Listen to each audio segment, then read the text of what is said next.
Hi everyone, welcome back to my channel, and in today's video I'm going to be talking about my state board experience and what you can expect. I know that a big part of my audience is in cosmetology school, and this is definitely a very important part of beginning your cosmetology career, and I remember being so nervous, and any information that I could get about state board or someone's experience was so helpful and so useful, and a lot of you guys have requested this video, so here it is. All right, so first off, I'm going to explain what state board is. Obviously, it's pretty straightforward. It is basically, it gives you a license to do hair in the state you were living in. So in California, you go to cosmetology school for 1,800 hours. But the main thing with state board is really cleanliness and staying sanitary. All right, so now I'm going to tell you my experience. It just didn't start on the right foot. So my date had been set for months, and it was on a Monday, so I had to be there Monday at 5 a.m. So I had booked a hotel the Sunday night before to be close to state board. I got ready. I packed a bag for everything I was going to need for that day, from outfit to snacks, hypoglycemic problems, and all my studying material with a laptop, with an iPad, and my ID and everything basically ready to go. So Friday night, we get together with a few of my cosmetology school friends just to study and really like quiz each other. On the way there, one of our friends was late and we were like worried. Anyway, she got into a car accident. I think we were all just so nervous. So that, like, we didn't end up studying, obviously. She was okay, obviously, but I think she totaled her car, and it was just one of those things that, again, I didn't have a good feeling about it, and I hate when I have that feeling because I'm normally right. Anyway, so I was like, you know what, I'm gonna go home, I'm gonna study all weekend. So I drive up to San Francisco to meet with Adam and really get ready for, my testing day the next day. So when I got to Adam's place, I thought, do I get this, bag out of my trunk, or do I leave it here? And it's like ready and set to go Monday morning. I know, I just feel like everything's going in a weird kind of way. I'm just going to leave it in the trunk. That's why there's no way I can forget anything. I'm not going to randomly forget my ID. I'm not going to randomly forget my bag. It's going to be in here and it's going to be great. And I'm set. Then I come back into my car to leave Sunday night to this hotel so I could be ready for state board. And Adam was actually still upstairs, and I came down to grab something, I think first from my car, and everything just looked weird in the car, and it didn't register at first, and I was like, wow, did I really leave this like this? And then I was like, there's no broken windows, no anything, but so I was like, oh my god, my car was broken into, but I didn't have anything other than a book in my back seat, like a cosmetology school book, which obviously I didn't want to lose, but it wasn't the end of the world. And I was like, okay, so they broke in and they took a book, and I think I had 2 CDs at the time in the car. So no sunglasses, no anything. So I was like, okay, you know what? This is fine. It's no big deal. So I'm getting out of the car to go tell Adam, shit, I got my car broken into. And then I was like, oh my gosh, the trunk. And then it was my heart sank and I got the cold sweats. And I was like, no, there's no way. They didn't look at the trunk. They looked in here and they left. And sure enough, I opened the trunk and everything is gone. So really, really scary. I didn't know what to do. It's Sunday night, so you can't call state board. I couldn't call my school or someone that could give me any form of advice. All I thought was hey, I'll take a passport. Well, I look at my passport's expired. But I was like, okay, it has a picture, has my name, it's the same name on the form. I also didn't have my entry letter, which you get in the mail weeks before, and you need to have that with your ID present. So I didn't have that either. So yeah, so I was like, what am I gonna do?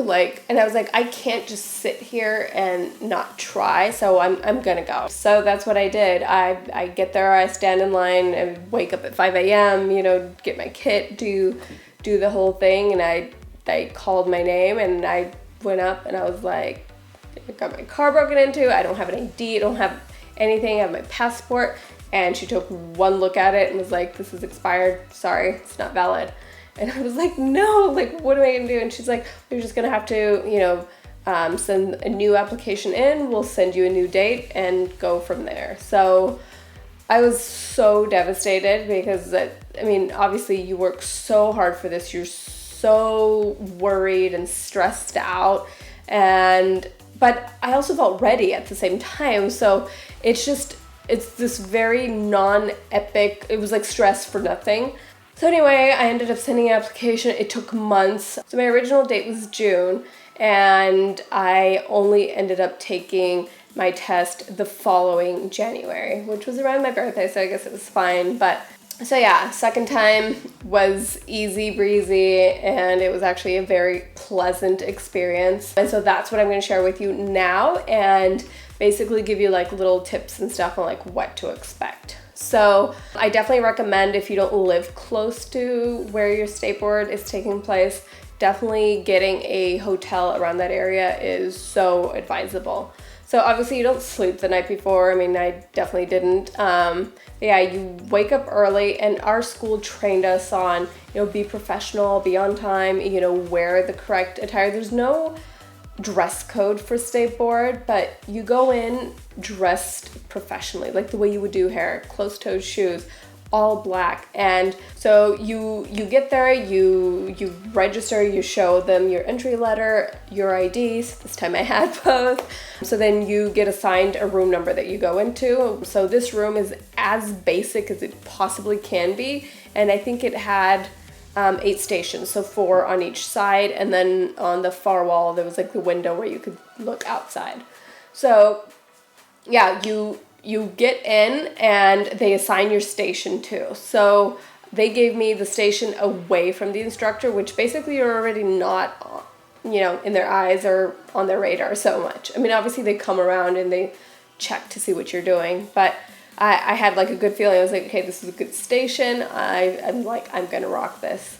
So one of the girls in that room, she was wearing like high-heeled over-the-knee boots. She had like 3 belts on, and I'm not judging on style in any way, but like you want to go in there comfortable and professional. Like you don't want any attention being brought to you whatsoever. She was wearing a wig and a hat. She looked so uncomfortable. And every time she'd bend over to like grab something out of her bag, you could hear the bells. Her hat fell once. Just your hair up, out of the way. You want to look professional, but not necessarily cute. I think this is my best advice. So yeah, every time you touch your face, every time you touch your clothing, if a hat falls and you pick it up from the ground, that's already something that you have to stop what you're doing, sanitize your hands, get back to what you're doing. So in an exam like that, where you're already nervous and trying to follow everything based on the steps that you've like learned by heart, you don't want to add another step. So if you can avoid any of those things, try to. So this is for the practical exam, and I believe everyone does their practical first. So in school we learned, I believe it was, I want to say 30 to 40 like procedures. So like how to perform a haircut, how to perform, a bleach touch-up, how to perform a root touch-up, how to drape the client, how to give a facial, so there's all of these, and for each one there's about 20 steps, 20 to 25 steps, and basically you have to memorize these. That's what you need to know for the practical. But you're only going to get tested on about 8 of these, or at least that's what it was for me. But you don't know which 8, and that's completely at random. It went fairly smoothly. I want to say we were in there for maybe an hour and a half, 2 at the most. So then we get out, we have like a half hour, maybe 45-minute break, and then we would get called back for our written exam. And I do have to say I was definitely more worried about this one. I do hair, I work with my hands. Anything that's practical that makes sense, I remember. Anything that's written and, just academic stuff, I have a hard time remembering, and that's always how I've been. I don't test well, so I was definitely worried about that. Even though I did well on my exams in school and stuff, I was just like, I know that this is going to be the Mac Daddy test, so obviously I was worried. I definitely think that that's what most people worry about the most.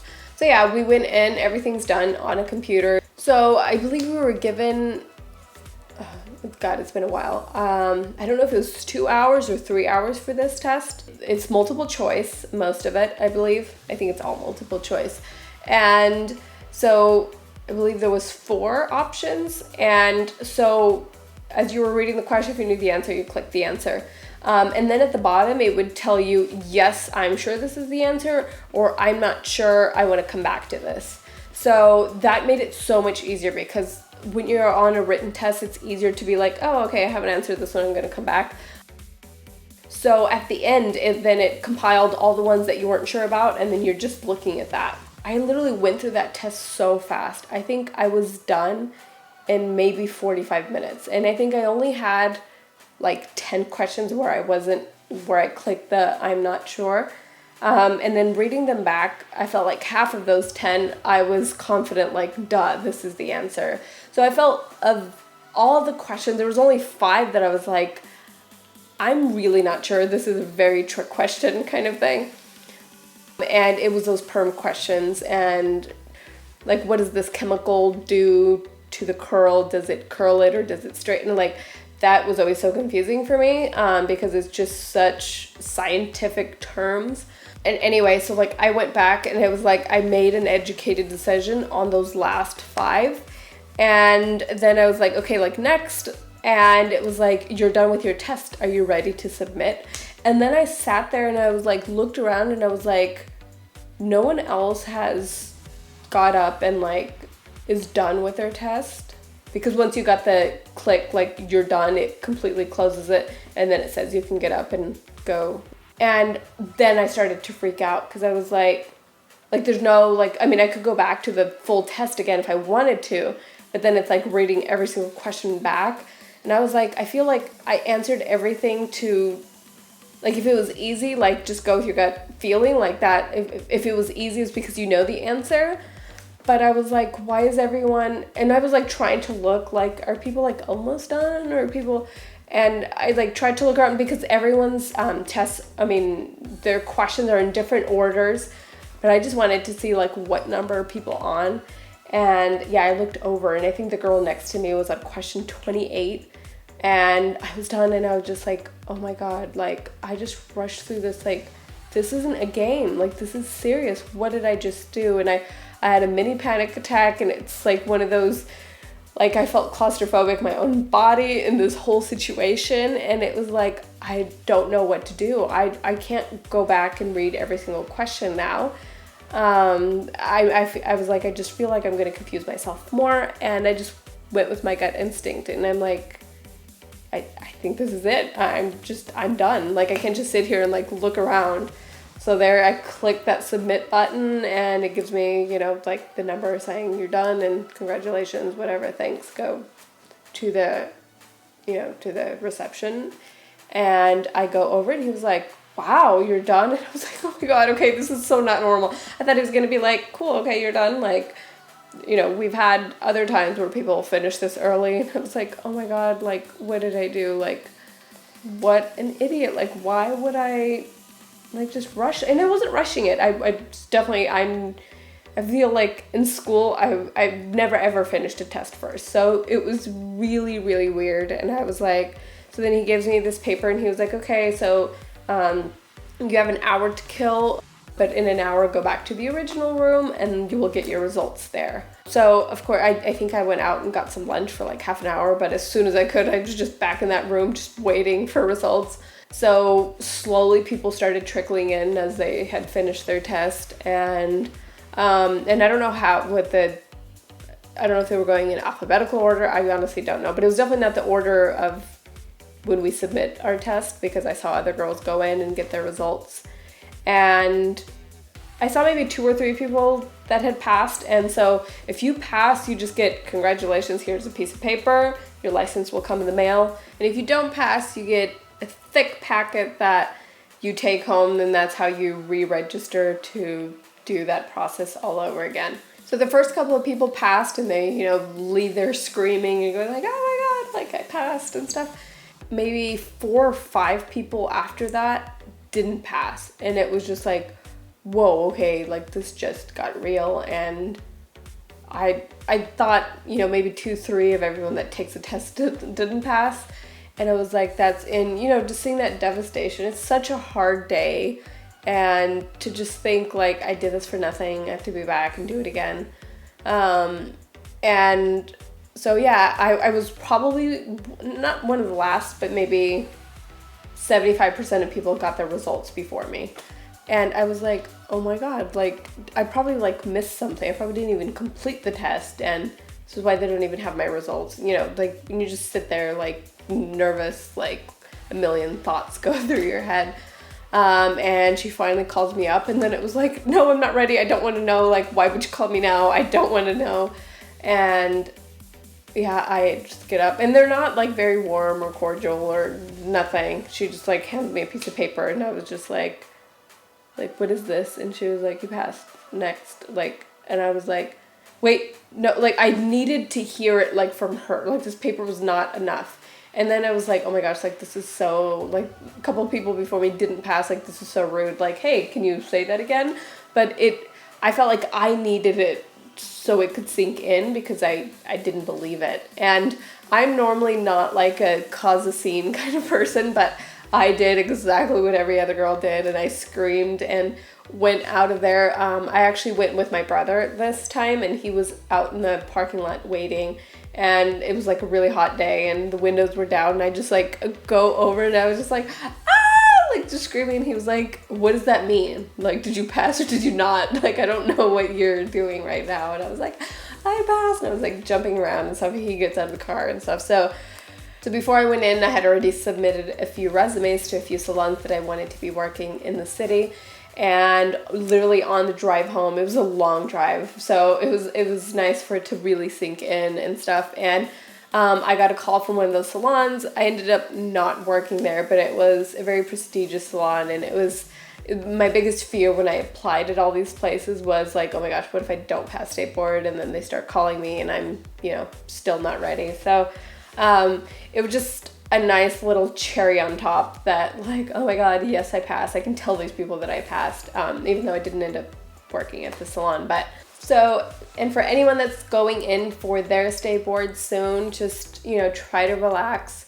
And if you don't pass, it's not the end of the world. Honestly, like, I mean, here I went the first time and wasn't even able to take the test. So I did pass first try. I just didn't pass in the first time I drove there. But so one of the girls in my cosmetology school didn't pass. She went in the second time, and she said the second time was just so much easier because she's like, you already know like the protocol, you know, like there's just so much anxiety that's lifted. So I think for myself, because my situation already, like I was just kind of like, I want this to be over. I can't imagine having to come back here a third time. That's what it felt for me. But I think going in with that idea that, you know what, if I don't pass the second time, it's going to be so much easier because the second time I'll have even extra time to study, and there's no stress. And honestly, it's not the end of the world. It doesn't mean that you're not a good hairdresser if you don't pass. And the good news is, say you pass the practical and you don't pass the written, then when you go in, you only have to do the one you didn't pass. You don't have to do the whole thing over again. And I would say maybe 90% of people pass their practical. It's definitely the written that's a little bit more difficult. But again, I think going in the second time and only having to do half the test, like that's so much easier. So, you know, just get that into your mind and go in with positive vibes. I also felt the second time I went in, there was like a different feeling there. Like I said, I mean, I don't know if it was, you know, that friend's accident. I mean, it was a lot. Like it just didn't feel right. I don't know. But yeah, so I hope you guys enjoyed my story, and I would love to hear your guys' experience. For those of you that have just done it recently, it's fresh in your mind, and people that have been in the industry for years. If you still remember your story, I would love to hear it. All right, guys, so thank you so much for watching. I love you so, so much, and I will see you in the next video. Bye.